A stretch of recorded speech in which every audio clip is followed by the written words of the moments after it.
We're almost ready.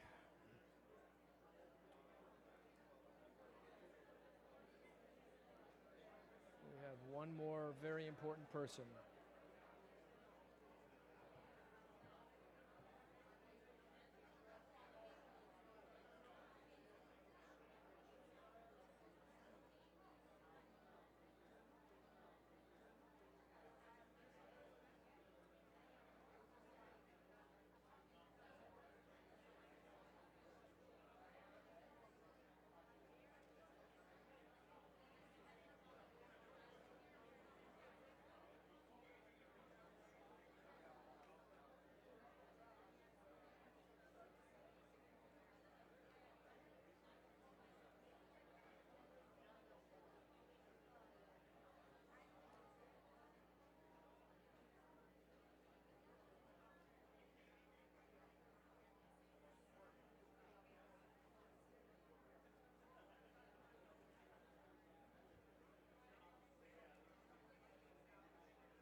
Okay, everybody.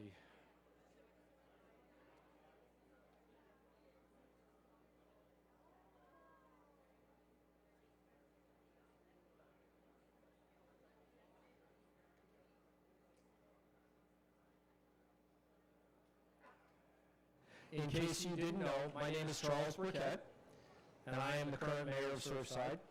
I was the mayor when the building fell down. I wasn't the mayor in the succeeding 2 years, but I'm the mayor again, and I'm very happy to be here. I'm happy to be here because this event to me feels like a reunion, a family reunion.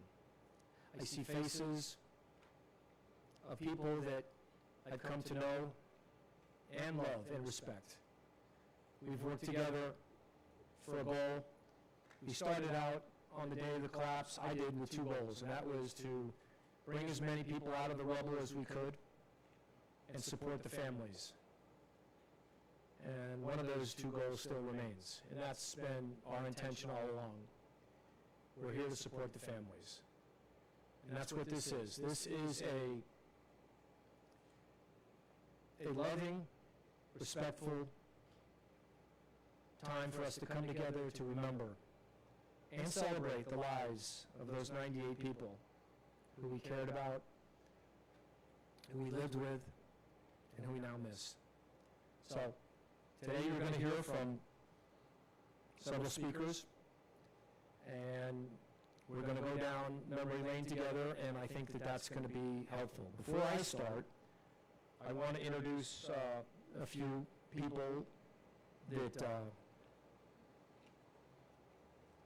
are important supporters of what we're doing here. First one I'd like to introduce is the fire chief, Ray Jadala. Ray?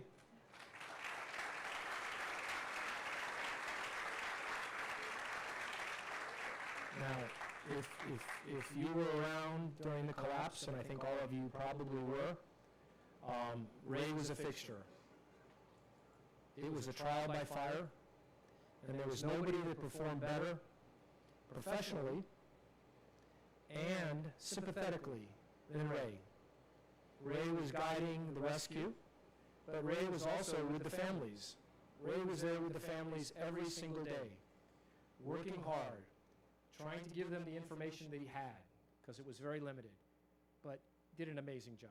We love Ray. Thank you, Ray.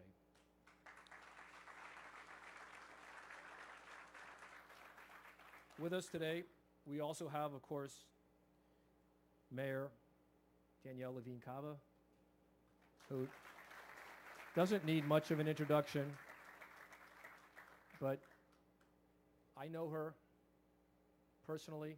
I know her well. She was here on the first day. We worked together. I had the privilege and the honor to work with her and learn from her. She has been a stalwart. She has been there for the family. She's been there for Surfside. She is an amazing person, and we are lucky to have her in the job she's in. Thank you, Mayor. We also have Commissioner Mickey Steinberg. Commissioner, thank you for coming. Also with us, State Representative Alex Rizzo. Thank you for coming. We also have State Rep Omar Blanco. Thank you for coming. Miami-Dade Tax Collector Dariel Fernandez, a friend. Dariel, thank you for coming. We also have a rep from the Miami-Dade Clerk of the Courts, Juan Fernandez Barquin. Diane Rodriguez is here. Thank you. Please send our regards to Juan. We also have a representative for U.S. Senator Ashley Moody. Thank you for coming. On a more local note, I'd like to introduce Andy Hyatt. That's a name that you might remember. Andy was the city manager when the building fell down. Andy has taken the initiative to come to every one of these memorials because he cares. He doesn't work for the city anymore, but he still comes because he still cares. And I'm looking around for him, and there he is. Stand up, Andy. Okay. We also have our Chief of Police, Chief Press. Stand up, Chief. Deputy Chief Dose. Did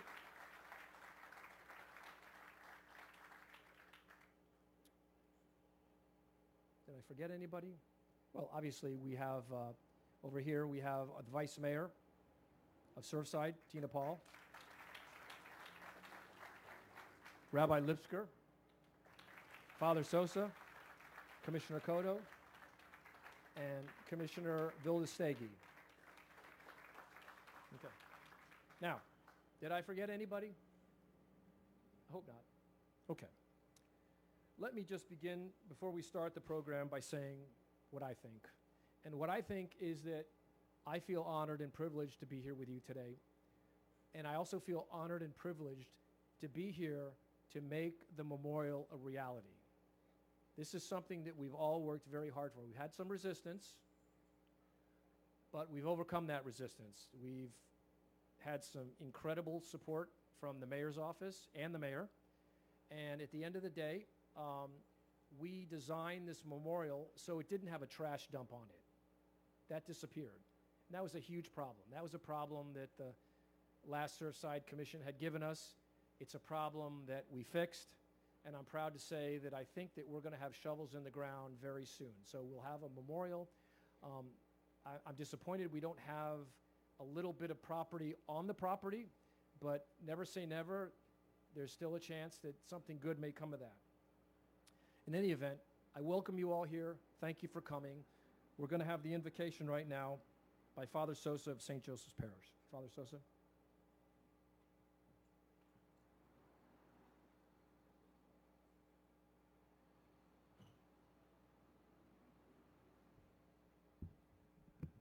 It's amazing when people can bond together over significant moments, and I don't call this a tragic moment. It is a tragic moment, but it's also a hopeful moment. We gather as a faith community, too, in God's presence to remember, and in remembering, to proclaim what we believe, that death is not the end, but a transformation in the heart of a God who heals and loves us. So as we kind of come together to, in quotation marks, celebrate another anniversary in which, through prayer, We remember those who were transformed by God and passed from death to a new life in that tragedy of June 24, 2021. We recall that in the midst of such tragic weeks, we experienced a glimpse of new life and hope in the midst of anguish and pain. For instance, the arduous and ongoing labor of first responders, as the mayor had mentioned, the persistent willingness of people to share whatever they had with those who lost their homes, the comfort of counselors and chaplains, the commitment of the youth to put aside their choices to become ambassadors of hopeful news in the midst of bad news, and above all, the pushing aside of political ideologies that frequently become an obstacle to healthy dialogue among civic leaders in opposite parties who pushed aside their personal agendas to bond together for the common good. That's us in Surfside. For the commitment of so many in this city and beyond, we give thanks, and once again, we pray. God of all nations, help us to keep the unity we experience despite our anguish and pain. Lead us to a future in which we can work together to build up your kingdom of justice, peace, and true love among ourselves, and help us to avoid divisions that may stop that process of building. And we ask this in the name of God, for us in the name of Jesus Christ. Amen.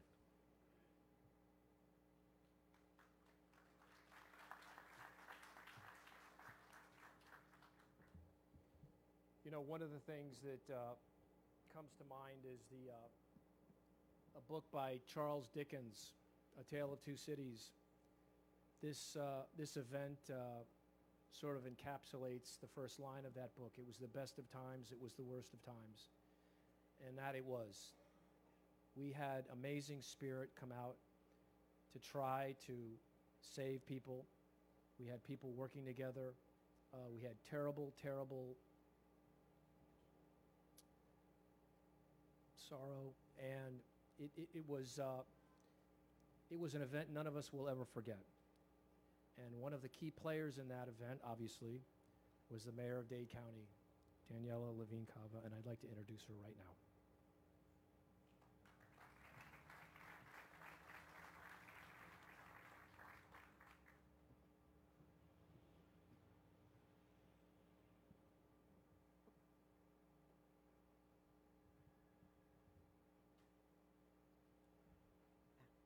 Thank you. Yeah. Well, thank you so much, Mayor Burkett. Good morning, everyone. I'm your mayor, Daniela Levine Cava, but more importantly, I'm a human being who was here at the time of this tragedy, a moment that will never, ever leave me. So 4 years ago today, our community was shaken by this unthinkable tragedy. 98 precious lives were taken from us in the middle of the night. Mothers and fathers, children, grandparents, neighbors, and friends. And each one deeply loved and each one deeply missed. Time does move forward. The world does move on. But for all of us, the day stands still. So we gather here again on sacred ground in remembrance and in love, with grief, but also with each other. To the families, to the survivors, to our faith leaders, to our first responders. Watching you in action was like nothing I've ever imagined. Our fire chief, Ray Jadala, and his partner, firefighter Maggie Castro. To our mayor, then and now, to our vice mayor, then and now. To so many of our elected officials who are with us today, thank you so much, and especially to our County Commissioner for the area, Mickey Steinberg, thank you. And to our many other VIPs, which is all of you, thank you for being here today. Your presence reminds us that this community, which is bound together by heartbreak and hope, remains strong and compassionate. I will never forget the call that I received that harrowing night. The disbelief, the sorrow, the days and nights that followed, the searching and waiting, the hope that rose and fell with each hour. The sadness of it all sticks with me, and it is without a doubt the defining moment of my career and the defining moment of my public service. We have all lost cherished parts of ourselves to this tragedy, and what sticks with me the most is the way people came together to pray, to grieve, and to rebuild. That kind of bond holds communities together through even the darkest times. It's what gives me hope. To our first responders, your courage stands as a testament to what is best in us. You did not hesitate. You climbed into danger, onto the piles, with nothing but resolve and compassion as our community and the entire world watched. We could not tear you away from the pile. You worked through fire, smoke, heat, rain, the threat of a building collapsing on top of you. You gave everything and then you gave more, and we are forever grateful. And to our friends from around the country and the world, your commitment in our hour of need, to the IDF who came on site within the first few days of the tragedy and gave us all hope. Let's give them a round. Thank you.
Thank you.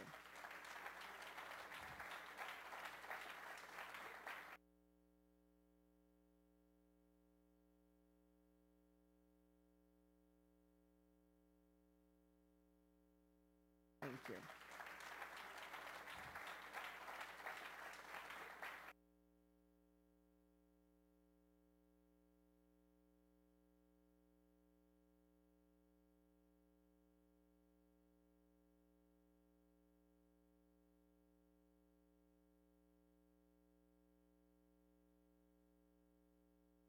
Thank you.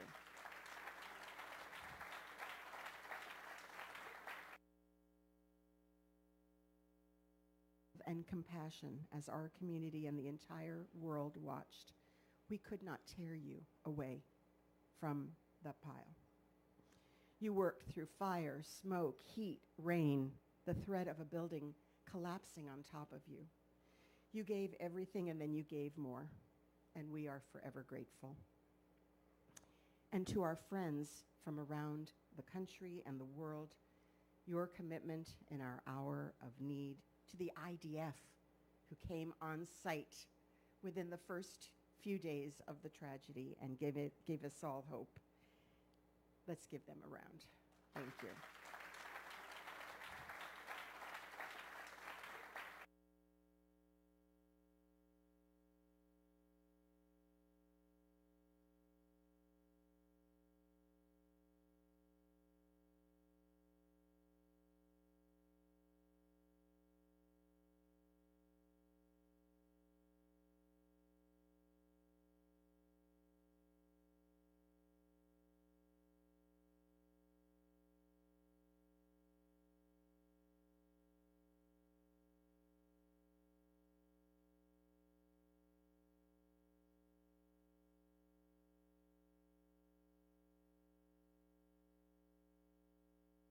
you.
Last time I saw my daughter was 4 years ago, 4 days before the collapse. It was Father's Day. I didn't know it was going to be the last time I will ever see my daughter.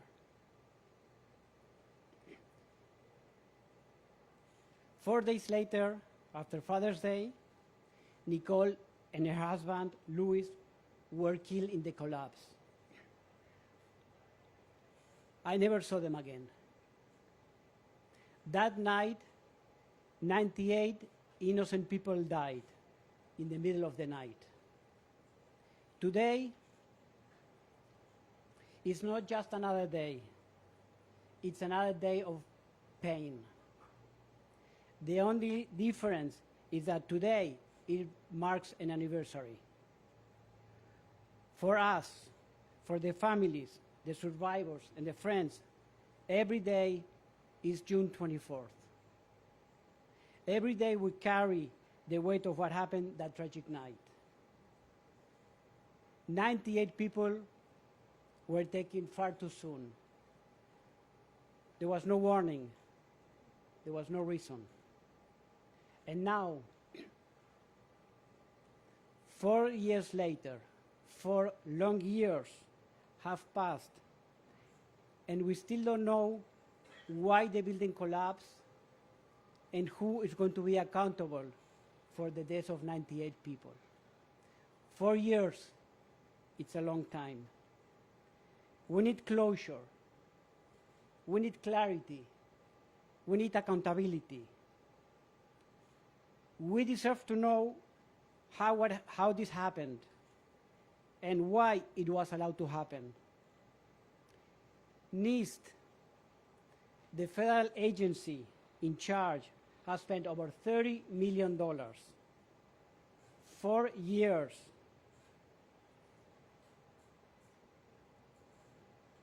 This is unacceptable. The only thing we get is hypotheses. We need concrete answers, and we need them now.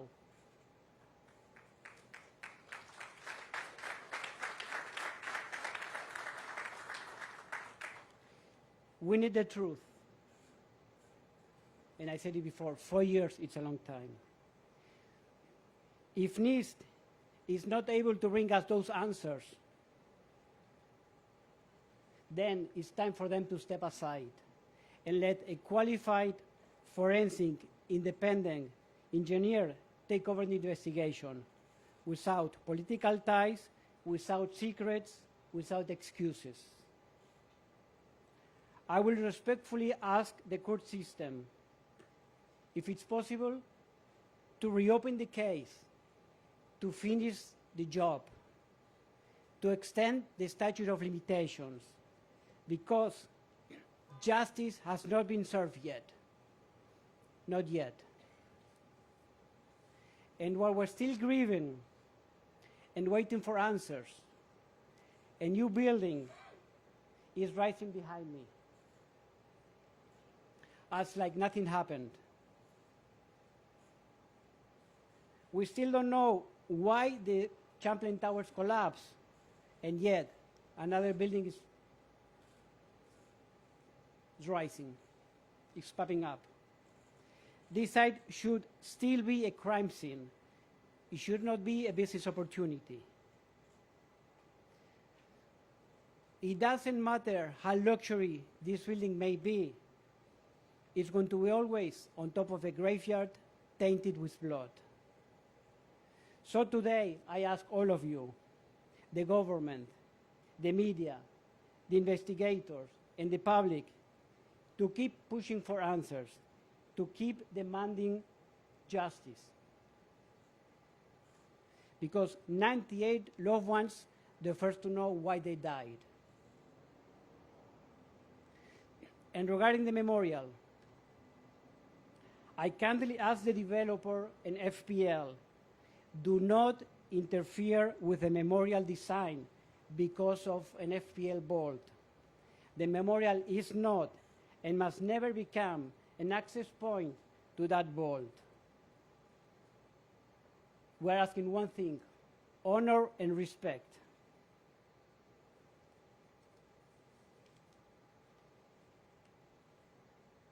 The memorial needs to be respected.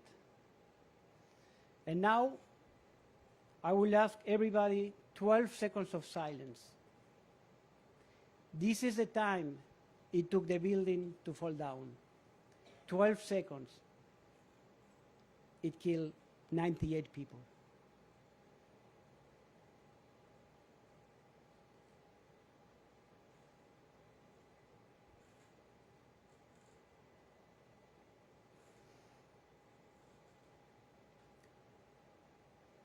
For Luis, for Nicole, and for every soul that never made out that night, we will fight for them. We will not be stopping fighting until we get the answers we deserve. We will not stop until justice is served and the truth is revealed. Thank you.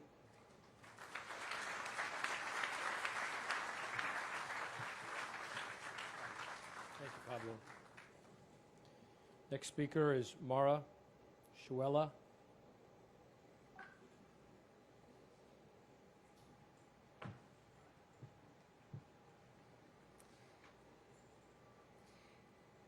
It's hard to talk after Pablo. I'm a Champlain Tower survivor. And before I start my speech, I want to let you know that City of Surfside and Miami-Dade knew what was going on. The city was on site a couple of weeks before the collapse. The building officials were in the building, and we never got a straight answer from them. So I just want to point out that I agree with Pablo with most of the things he said, and it's really hard to be in this position right now. It's been 4 days since kissing my kids goodnight took on a whole new meaning. 4 years since my sense of reality changed forever. For me, there were 2 collapses. The first, the physical one, happened exactly 4 years ago. The second came in the months that follow, less visible but equally devastating. It was then I realized that survivors didn't matter. We were met with silence from the very people who were supposed to protect us and support us.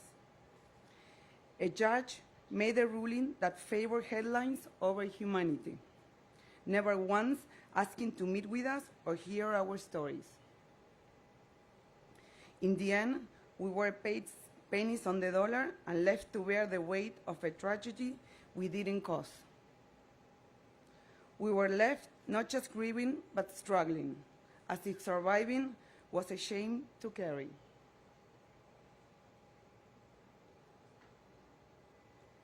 I met with government officials. Some of them are here today,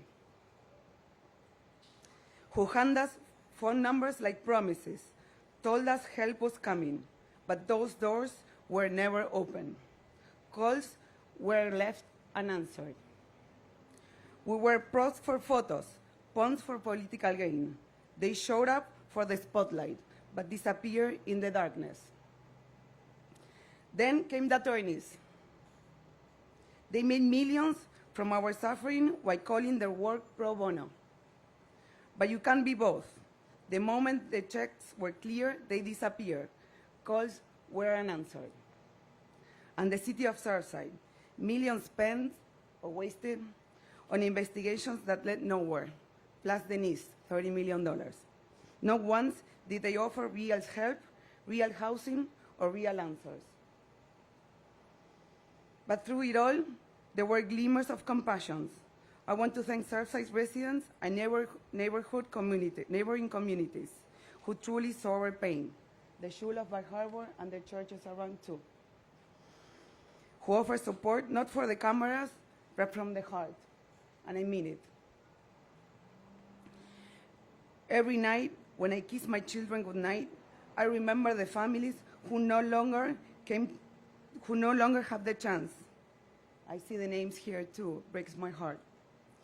I remember the faces, the laughter, the life loss, and I think of the survivors, myself included, who carry invisible scars and fight every day to keep the world moving forward.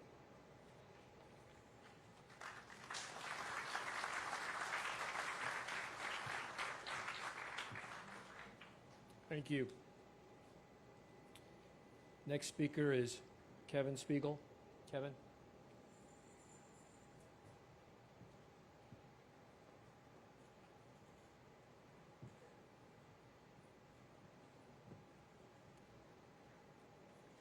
Good morning.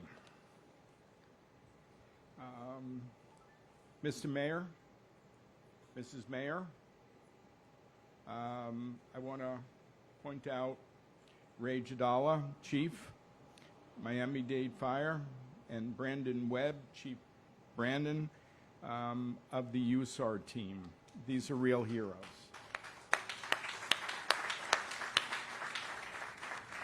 I'm Kevin Spiegel. I lived at 877 Collins Avenue, apartment 603, with my wife, Judith Ann Spiegel, Yahudit Bas Mordechai, of blessed memory, who was killed 4 years ago today, alongside with your 97 loved ones in the Champlain Tower collapse. As you heard, it was Father's Day weekend. I spent it with my family in the apartment, playing with my grandchild, Scarlett. Judy made our family lunch and dinner, that the next day I was able to fly to California to work in a hospital in Watsonville, California. Every night we talked. Judy gave me an update what Scarlett did for the day. Wednesday night was the last time we talked, as the place we lived totally collapsed and our family lost everything. There was a time to rebuild our lives, but in reality, there were very dark times. For me, Rachel, Michael, and Joshua, and especially Scarlett, who spent her days with Judy as the schools were closed from COVID. It is now a time to rebuild our lives. Rabbi Lipsker, Shalom, of blessed memory, and Rabbi Zalman Lipsker provided our family with non-stop support. We also went to Israel several times. We went there once to thank Colonel Golan Vach and the entire IDF IRU International Rescue Unit, Pekud Oraf teams, and thank them. We went and trained with them, accompanied by the Miami-Dade Fire USAR team, who are here today, who led the rescue here at Champlain Towers. Neil and Raquel also came, representing the families. In fact, the families actually came together, and we supported each other. Rabbi Lipsker, Golan encouraged me to start dating and told me, quote, "Men are not meant to be alone." I met a wonderful woman who I fell in love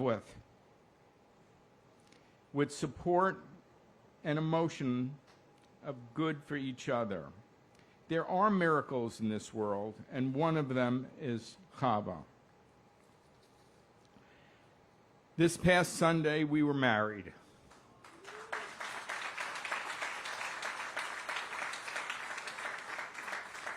And today is also her birthday. So as one door closes, God opens a new one. I am now back to work and helping others as I became a chaplain with the United States Chaplaincy Corps. My team from Florida Medical Center are here today, and I thank them for that. Colonel Moshe Seda from the IDF was here and actually was trapped here and was not able to come down because of the war and the closure of the airport. And just so you know, members of the Miami-Dade Fire Department were back in Israel training, and some of the Miami-Dade fire people are also trapped in Israel and not able to leave. So God bless them. In closing, helping others actually helped me and my family in our healing process. I am truly blessed to be able to help patients at the Florida Medical Center because helping others clearly is my own healing. God bless you, and God bless your lost families. Thank you.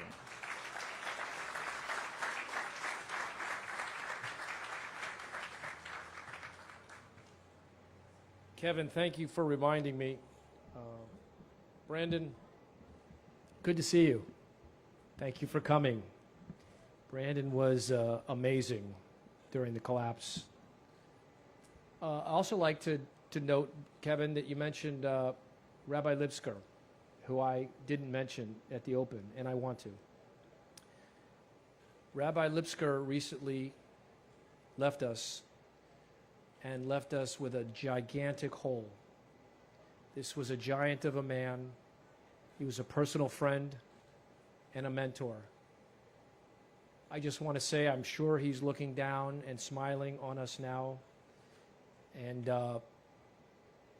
he played a huge and integral part in everything that went on, not only just in the rescue, but subsequent to the rescue, supporting the families, supporting their needs.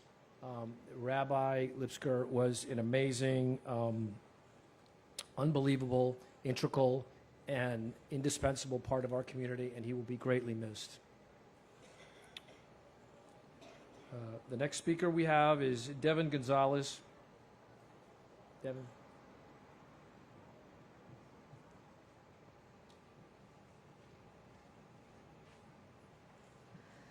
Good morning. Before I start off, I wanted to introduce myself. My name is Devin Gonzalez. My family and I lived in apartment 904, and I'm one of the survivors of the collapse side of the condo.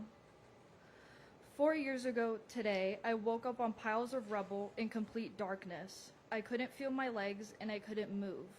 As I tried to make sense of it all, I realized I wasn't dreaming, and my apartment floor had caved in and I had fallen. In shock, all I could think was, where is my mom and where's my dad? And that's when I saw my broken leg. And my first thought was, how am I supposed to compete in my volleyball tournament this weekend? As much as I want to focus on the positive and share the amazing resiliency of my family, I feel I also needed to be true about the pain and the heartbreak we all still feel. There's this assumption from people and outsiders that aren't a part of the Surfside community have that because we received compensation after the collapse, our lives must be fine now, that we should be grateful, that we somehow moved on. But what so many fail to see is that money came at a cost of everything I ever knew and we ever knew.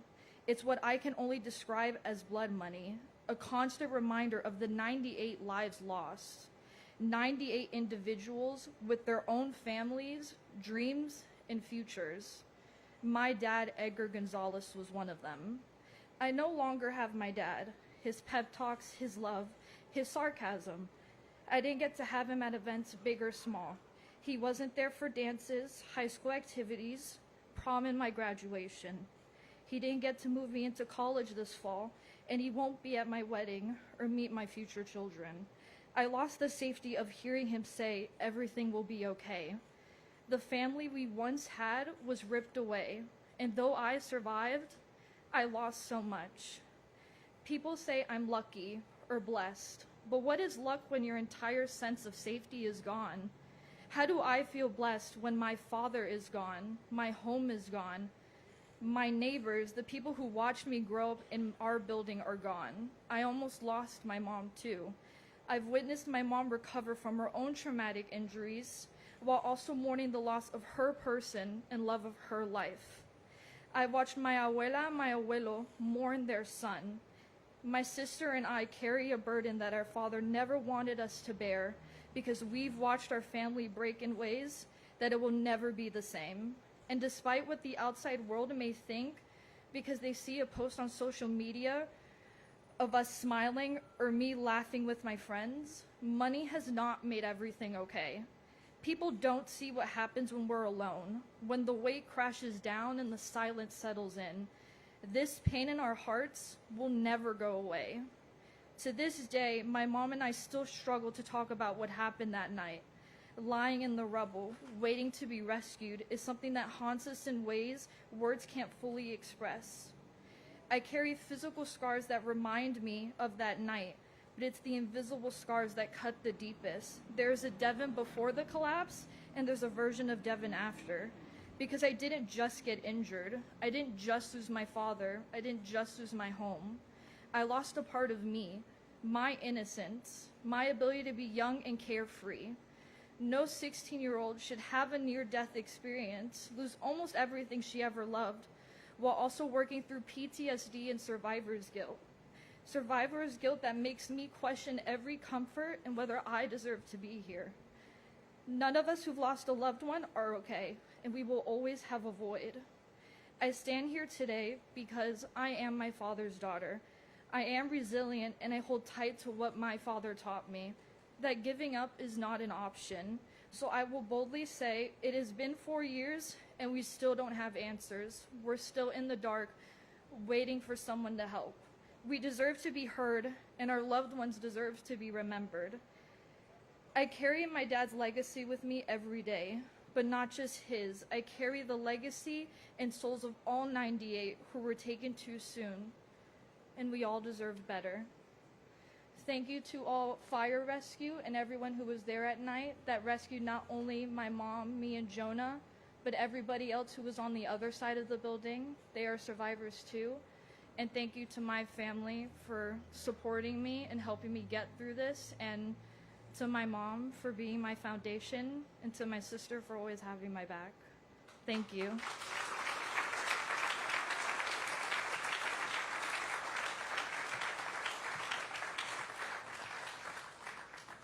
Our next speaker is Tali Nabrif. I hope I said that last name. I remember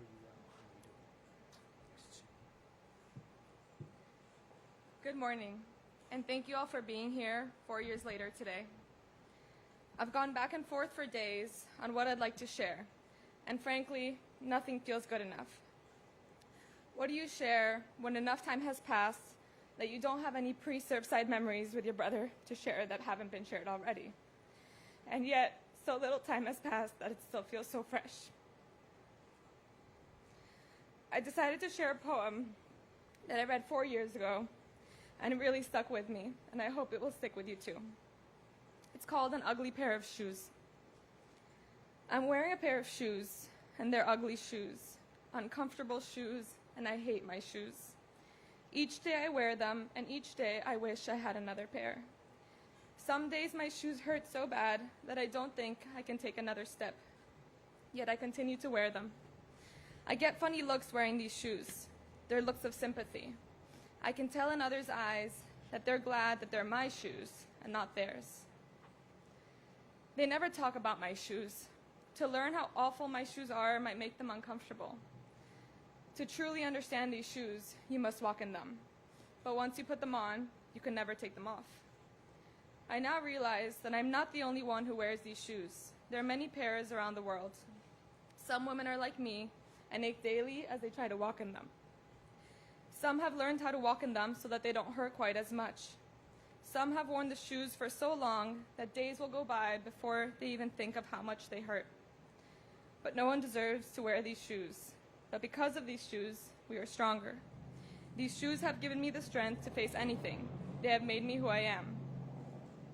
And I will forever walk in the shoes of Tali Naibrif, sister of Ilan Naibrif, who tragically perished in the Surfside collapse. Thank you.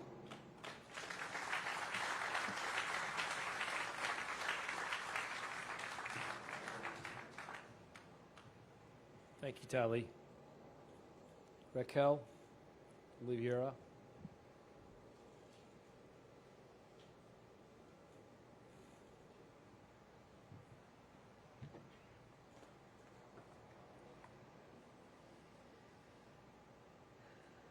I have to say my shoes are hurting me today.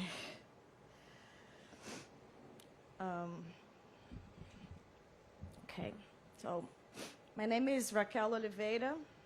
I lived on Unit 512 at Champlain Tower South with my husband, Alfredo Leone, and my son, Lorenzo de Oliveira Leone. For those who don't know me, I traveled 4 years and about 18 hours ago by myself without knowing that I'd never return home to see the love of my life and my son again. The perspective of time is very interesting. I had to think twice to confirm this morning while I was writing this speech the number of my apartment. Although 4 years seem too little for some emotions, it seems a lot to others. Every year, as I reflect for this event of the anniversary, I notice the changes in my perception, in my behavior, how I react to these memories and to people. Maybe that's what we call learning. And if we have teachers and parents here, and I see a beautiful crowd of Lorenzo School, a lot of parents, we know that the definition of learning implies a changing in behavior too. Otherwise, it's just storing information. If you have the information about what cigarettes do to your body, but you still smoke, you didn't learn. You just have the information. Otherwise, if you stop smoking, once you understand your life is in risk, then this is learning. Wendell Berry said, we don't inherit the world from our ancestors. We borrow it from our kids. And without Lorenzo, for a long time, it has become very hard to develop my own world. I always say that Alfredo was my present. He was my energy to have pleasure, adventures every day. He challenged me to be my best self. And Lorenzo was my future.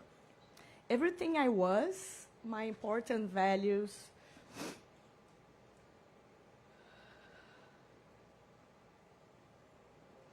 my purpose, everything was relating to them and to the world that I wanted to live for Lorenzo. My behavior changed when I held him for the first time. I finally learned what it was to be a mom. Every day of our lives together. We lived 5 years together, and today marks the 4th anniversary of his death.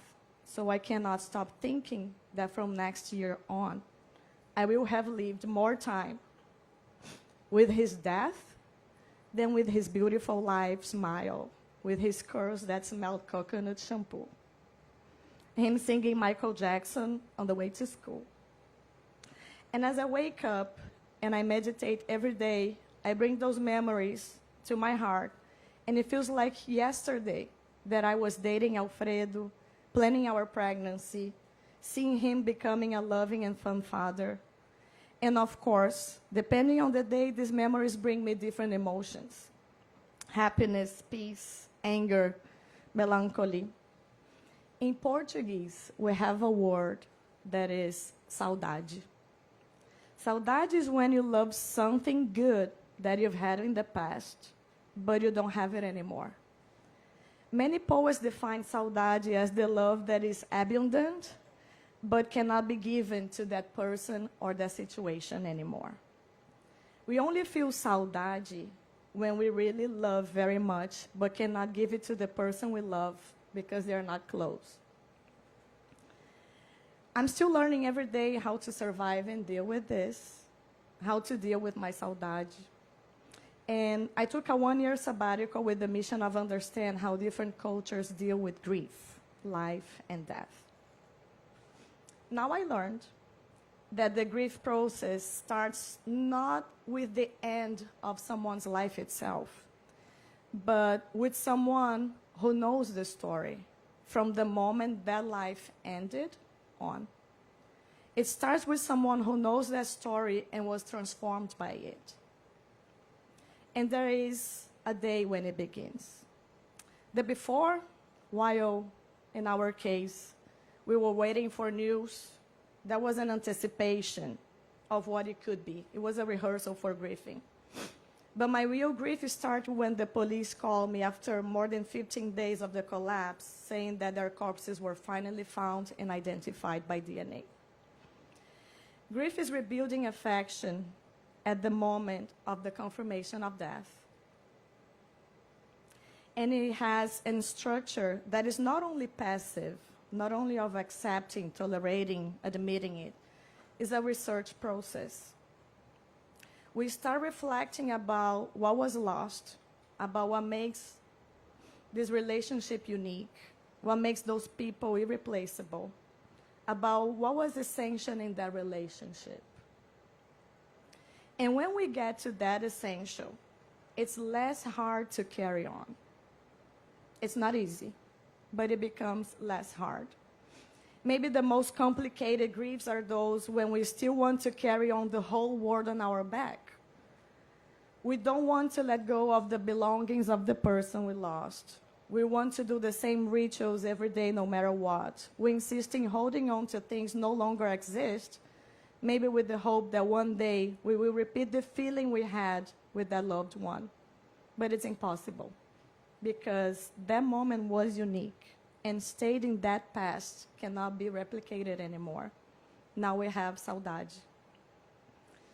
I think the learnings from my pilgrimage at the Camino de Santiago last year, that was not a religious experience for me, but really an experience of experimenting, observing, spending time with my thoughts, the limits of my body, and how I dealt with it. It showed me that it was much harder when I was carrying what I thought I could need for the journey, without really needing it. When I learned to let go of what was not essential, I could go further and in less pain. And when you lose everything you have, material and the people, as we did with the collapse, we learn to let go. Maybe to talk about death in a lighter way is to learn how to live in a lighter way. And that doesn't mean living a shallow life, but to put our feet in our own story, to walk with what life is offering to us at that moment. And maybe that's a great opportunity to learn that there are not really many things that can be controlled by us, except for our behavior. And that's when we need a lot of presence and emotional intelligence. And when we want to control everything, we will only get frustrated. Better is to learn to adapt while living the present with what we have, those essentials, see the flowers, hear the bird, talk to a pilgrim on the way. There was a time when I was still inert. I didn't realize for a long time that I'd never come back home. And maybe that was the real end. That was the real loss. Actually, I was dead for a while, but still having to deal with my own life and the life of those people around me, that insisted and insist in checking on me. I was broken, but I'm complete. And just like the beautiful Japanese technique applied when a precious porcelain is broken, I got golden glue and I put myself together.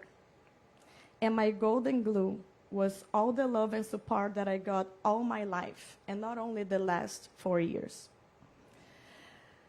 I learned right after the collapse, because I didn't seem like I was desperate, people remarked how strong and tough and adjusted I was. The stronger and happier I seemed, the better I was received by the world around me. I was actually making it easier for people to live around me. Those friends who were suffering, my family that was dealing with their loss too. Grief is a little yucky and scary. I wanted to have my grief to serve me other than fight me, and I needed to work it out. I'm not strong because I am in pain.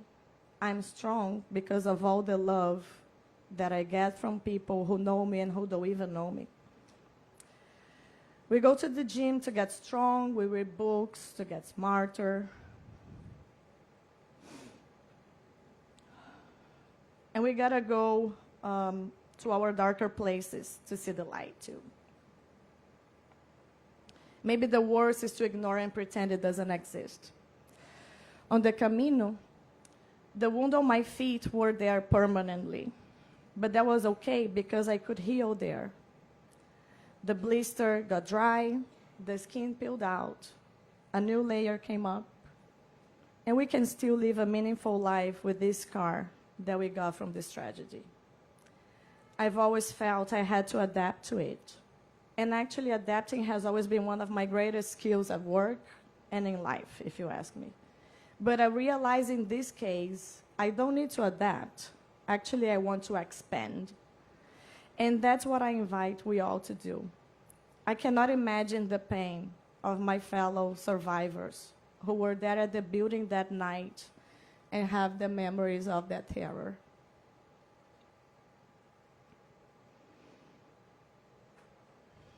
Cannot imagine the grief of the first responders dealing with the magnitude despite of all the training they've ever had. I cannot imagine what it is to live in the community and deal with it, even if it's not your family, being affected. It affected every single one of you in a different way. But we can try to expand this experience and bring a new meaning. How will this learning change our behavior? I'm still experimenting it, trying, and the more I try, the more I live. Being part of the memorial committee is important to my grief. Being connected to the communities is very important to my grief, as well as enjoying my life, traveling, laughing, mentoring, writing, connecting to people. This is also my way of expanding my life. How big can our lives be? I know this conversation is not comfortable, so thank you for listening and maybe trying to process. And I hope we can all get the motivation to learn every day and change something. I'm here today because I am grateful for the life I have and the love that left me saudade. Take care of yourselves and tell the obvious things to the people you love, even when you think it's not needed. Thank you.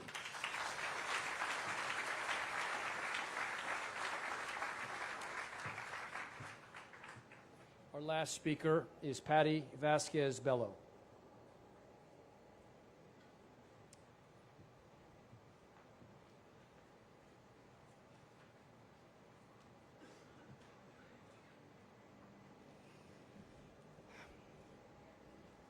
Thank you all for being here today and for making this possible year after year. When I emailed Frank that I wanted to speak this year at the memorial, my brain froze.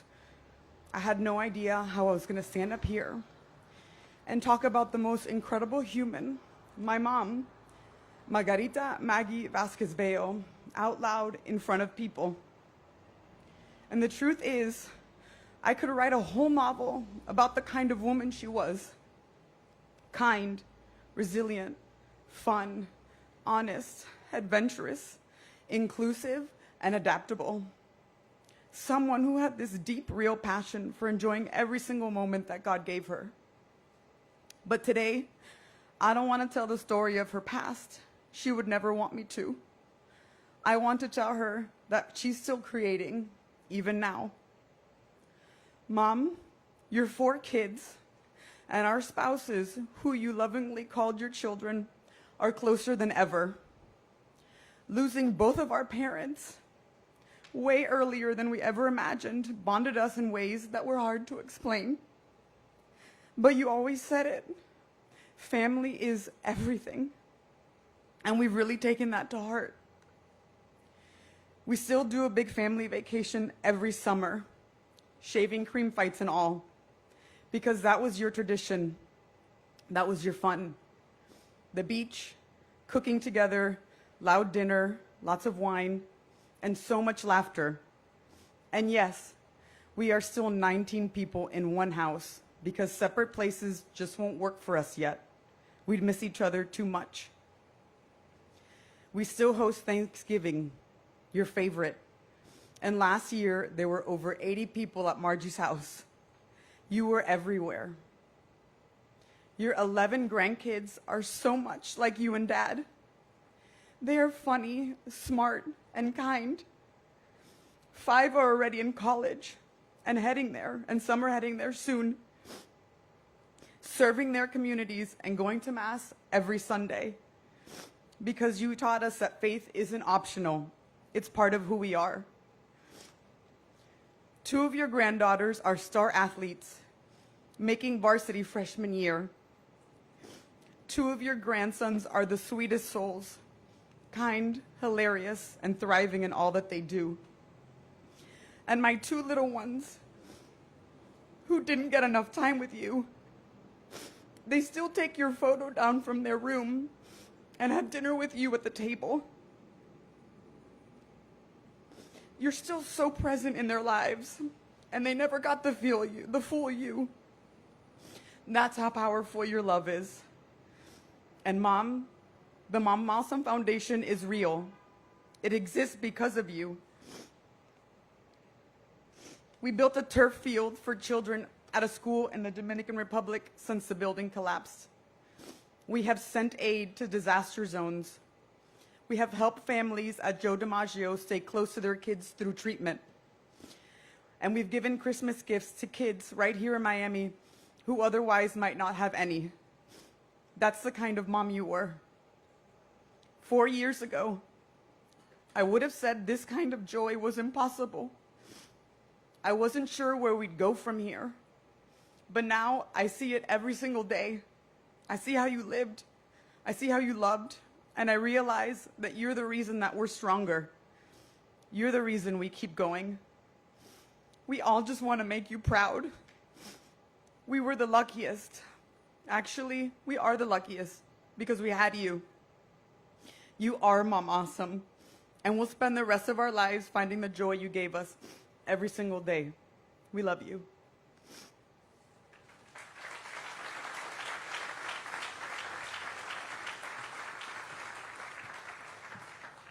Thank you, Patty. Chief Ray Jadala is going to read the 98 names now.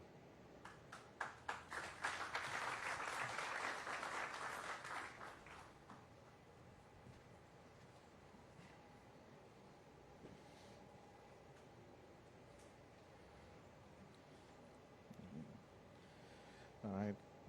Good morning, ladies and gentlemen, friends, family, loved ones. Good morning to my Miami-Dade Fire Rescue family, to the Surfside Police Department, and to all the first responders that answered the calling 4 years ago today. We have the distinct honor, myself, Firefighter Maggie Castro, and Lieutenant Jeanette Harrington, have the distinct honor to read out the names. And as we read out the names, I ask that you reflect on a positive moment that positively impacted you.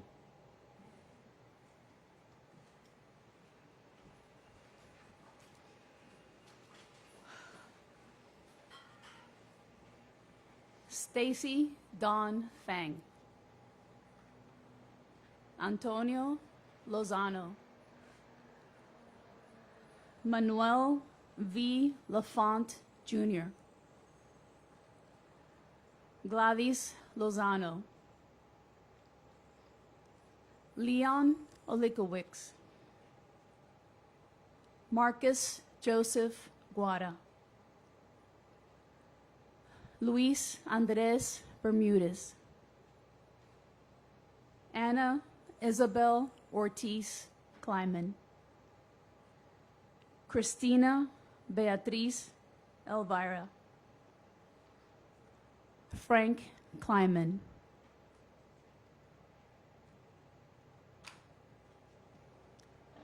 Michael David Altman, Hilda Noriega,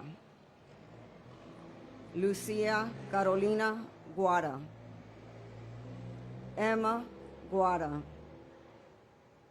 Anaeli Rodriguez Guara, Andreas Yanosopoulos, Bonnie Helene Epstein, Magali Elena Delgado, Stella Catarossi, Graciela Maria Catarossi,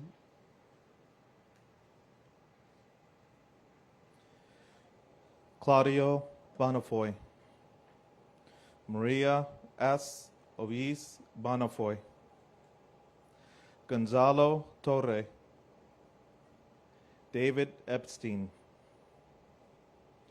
Ingrid Ainsworth, Zvi Ainsworth,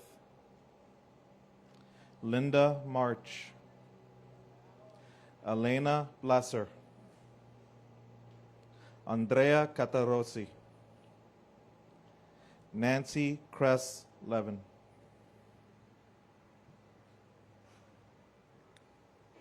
Jay Kleiman,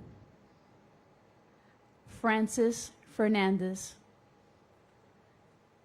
Graciela Ponce de León Catarrosi, Gino Cesar Catarrosi, Aishani Patel, Bhavna Patel, Vishai Patel, Simon Siegel, Richard Augustine, Elena Chavez.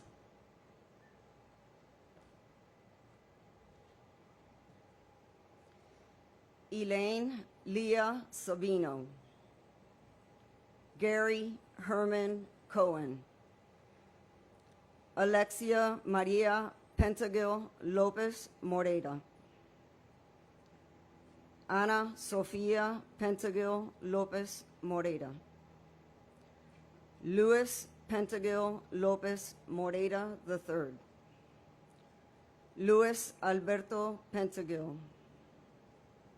Juan Alberto Mora, Juan Alberto Mora Jr., Ana Maria Mora, Leida Vanessa Luna Villalba, Mariana Restrepo Asen,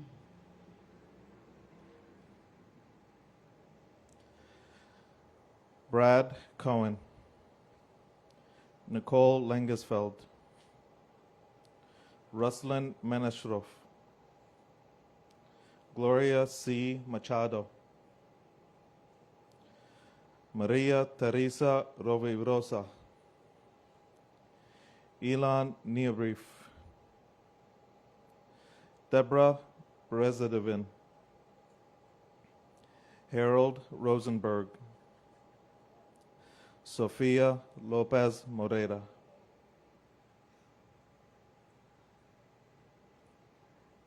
Benny Wise, Lorenzo de Oliveira Leoni, Alfredo Leoni, Michelle Anna Pasos, Teresa Velasquez, Angela Velasquez, Edgar Gonzalez, Beatriz Rodriguez Guerra, Oresme Guerra, Sofia Galfrascoli Nunes.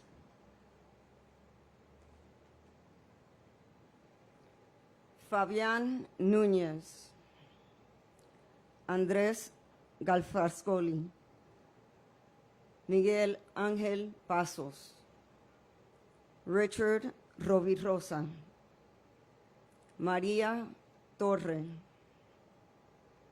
Gabriela Camus, Lisa Rosenberg, Miguel Leonardo Kaufman, Maria Miriam Notkin, Mihai Radulosco,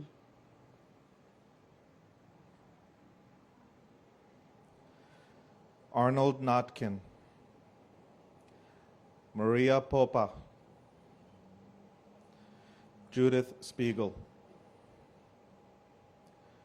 Julio Cesar Velasquez, Nicole Dawn Doran, Catalina Gomez Ramirez, Louis Sadonovic, Cassie Belado Stratton, Margarita Vasquez Bello, Rosa Says,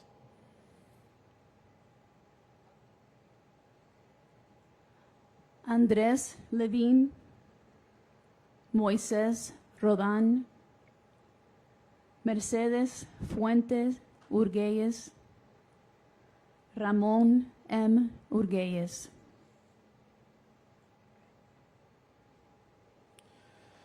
Luis Fernando Barth Tobar, Valeria Barth, Anastasia Gromova, and Estella Hadaya. Ladies and gentlemen, at this time I ask that you reflect with a personal prayer and a moment of silence.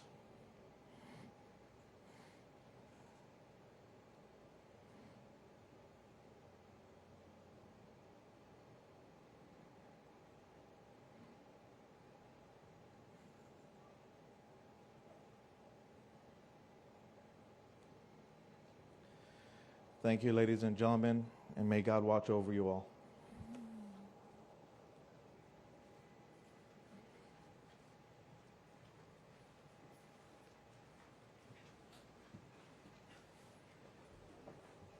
Rabbi Lipsker, would you please come up and give us the benediction?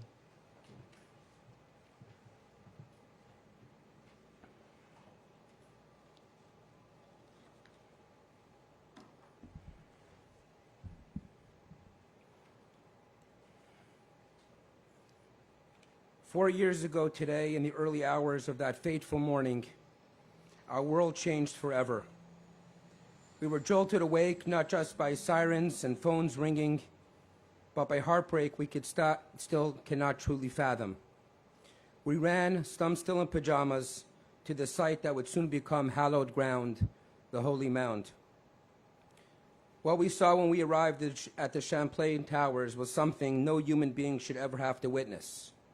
Destruction, silence, confusion, and the awful, unbearable truth that life has just changed forever.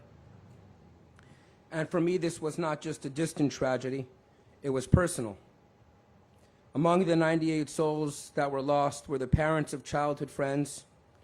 We lost dear friends, we lost neighbors, we lost pillars of our community. These weren't strangers, they were ours. We stood there together day after day, night after night.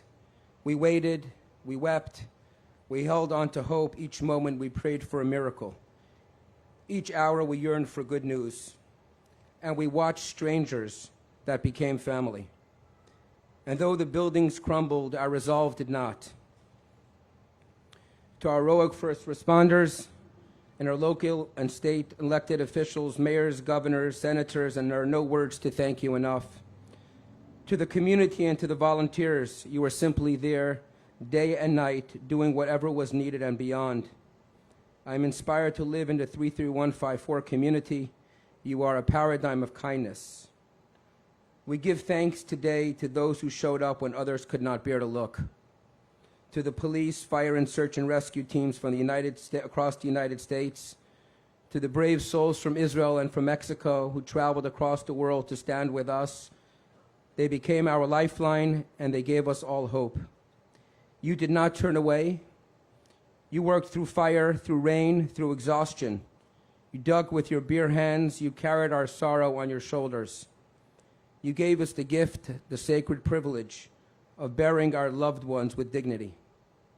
We will never forget you, and we will never forget them. May your strength be replenished, and may your service be remembered forever. We gather today not because we necessarily want to, but because we must. We become because we remember their names, because we cannot forget their faces. Because 98 lives were cut short, and that kind of loss leaves a hole in the soul of a community. We come because grief still echoes through the halls of empty homes, because children still ask why and no answers seem to suffice. We come to say their names again, to hold each and every one of us close, to remind ourselves we are not alone in this pain, because our hearts still hurt, because grief does not obey calendars. I remember those early days standing at the site for hours on end, praying for a miracle, waiting for news, any news. We wept together and we held each other. We remember those moments because they remind us that love still lives, even in the tragedy. God of mercy, hold the souls of the 98 in your eternal embrace. Let them rest in light, in peace, and in love. And may their memories be a blessing, and may their lives inspire us to live differently, more deeply, more courageously. But remembering is not enough. If we truly honor them, let us act. Let's make sure buildings are safe before they become burial grounds. Let us hold our leaders accountable to protect the vulnerable, to listen when warnings are raised, to fund the systems that keep us safe. Let us not wait for tragedy to remind us of what matters most. Let us love harder. Let us reach out more. Let us live lives that reflect the values they would have wanted us to uphold: kindness, integrity, faith, responsibility, and community. Because the legacy of the 98 is not only in how they died, but in how we choose to live. I know my father at this moment, may his soul rest in peace, my father and teacher. This was a tremendous tragedy for him personally, took a lot out of him. He gave everything he had to this community, and I know there's no doubt about it, as much as he wanted to be here today. Perhaps interestingly enough, he's together with the 98 souls right now and asking for a better world, a world full of peace, of tranquility, of brotherhood, sisterhood, and no more pain. And so now, as we close the sacred moment together, I offer the ancient priestly blessings. Yivarechecha Adonai v'yishmerecha, Yo'er Adonai panav elecha v'chuneka, Yisa Adonai panav elecha v'yasem lecha shalom. May the memory of the 98 souls be forever etched in our hearts. May we carry their names with reverence, and may we, the living, be worthier of their legacy. He who maketh peace on high, may he make peace upon us and upon all of humanity. And let us say amen.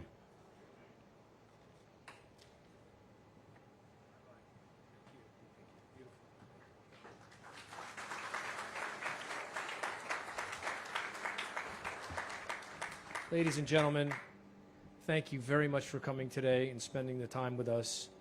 This concludes the memorial. Thank you.